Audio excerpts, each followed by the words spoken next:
now that the TI runs and drives, next thing I need to do to make it like test drivable for a couple days is to do a front end alignment.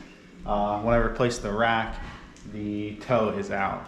As you can see, this wheel's pretty straight, and on this side, it's toed out. It's probably hard to see on camera. And then the other thing is, the steering wheel is crooked.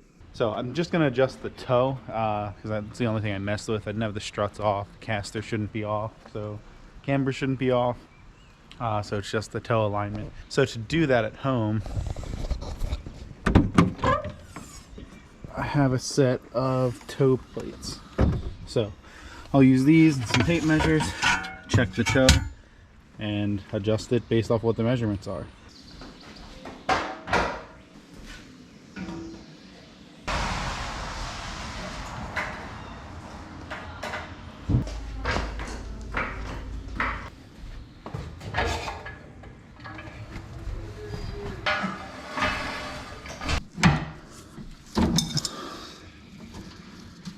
So I've cracked the outer tie rod loose.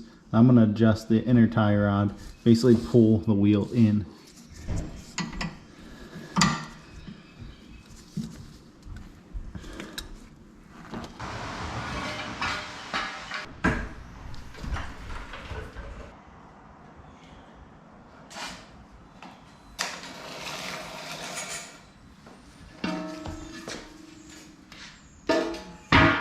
After back and forth of adjusting, checking, adjusting, and checking, I think I have it close enough that it's good enough for me. I'll have to test drive it and center the steering wheel, but basically I ended up with about just under 65 3/4 for both. So I'm not sure what the factory adjustment is. It's possible that there should be a little bit of toe in or toe out, I'm not sure, but I'm good with that for now. So now I need to just jack it up the last time and tighten the jam nut for the outer tie rod. Then I'm gonna go for a drive before I adjust the steering wheel. Well, last time I drove this, I was getting misfire codes on cylinders 1 and 2. So before I take this out on the road for a test drive, I need to swap the coil packs over and see if that fixes the problem.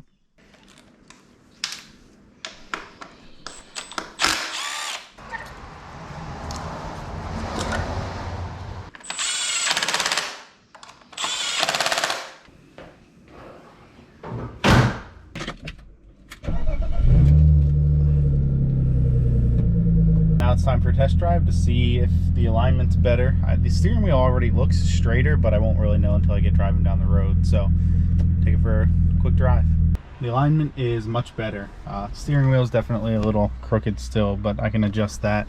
After a couple miles of driving though, it's still developing a misfire. So I pulled over quick because I want to check the codes, see if it's the same cylinders again or what's going on. But I'm trying to kind of keep it local to my house in case it breaks down. I can park it somewhere. I'm not out on a major road or anything. So I think I've driven like 3 miles since I left my house. So like I said, I'm gonna check the codes and see what the misfire is. If there's no active codes, there's definitely pending ones based how it was just driving. So we'll see. The light wasn't on yet, but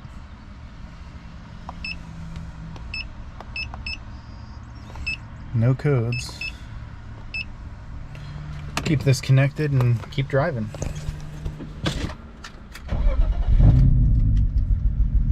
Definitely not running right, so I'm gonna see if I can limp it home. All right, a couple hundred feet of driving, and now the check engine light's on, which usually I don't want to see a check engine light, but when there's something actually going on, I don't mind it, because then I can at least try and figure out what's going on. So it's definitely misfire codes. Hopefully it's different cylinders now. We'll see. I swapped the coil packs on cylinders 1 and 2. We'll find out if that's what it is. All right.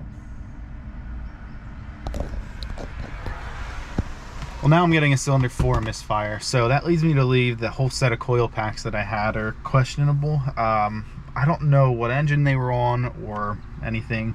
They were just 4, or they were just 6 matching coil packs. So I'm gonna swap on the other 4 from the engine that I just pulled the front 2 from when I get home, and hopefully that does the trick. But I'm gonna clear the code and again try and limp this thing home. Well, as you can hear, misfire didn't go away, so I'm limping it home, and I'll change the coil pack, but hopefully that's the problem.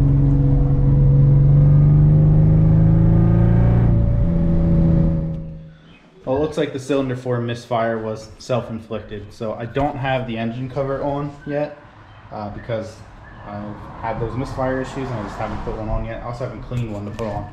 But because of that, and because it's been sitting outside, water's gotten down into the cylinders, and basically cylinder 4 was full of water. This is what the coil pack boot looked like, so the water's been in there for a little while.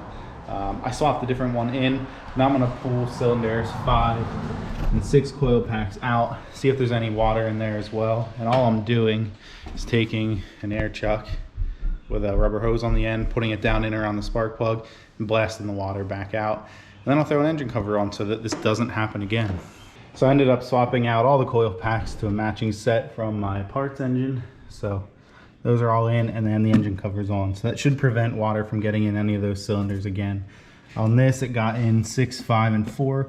3 forward were okay. So just kind of the way the water drains. So the engine cover should prevent that. But now I'm going to take it on another test drive and see if the misfire is gone.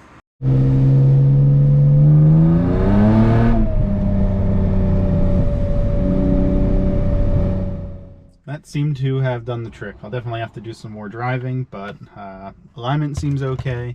Misfires are gone for now. I have a spare coil pack with me. I'll have to throw a 10 mil and an impact in here to drive it around as well. But I need to mark center on the steering wheel next time I drive it, and then pull it off and align it. And then got to do some interior work, but I think I can start driving this thing. I'm going to try and kind of commute in it this week. I have to take my other cars in for inspection, so it's giving me something to drive in the meantime. But good enough for now. I'll start working on some other things and then drive this around for the week. Hopefully it goes well.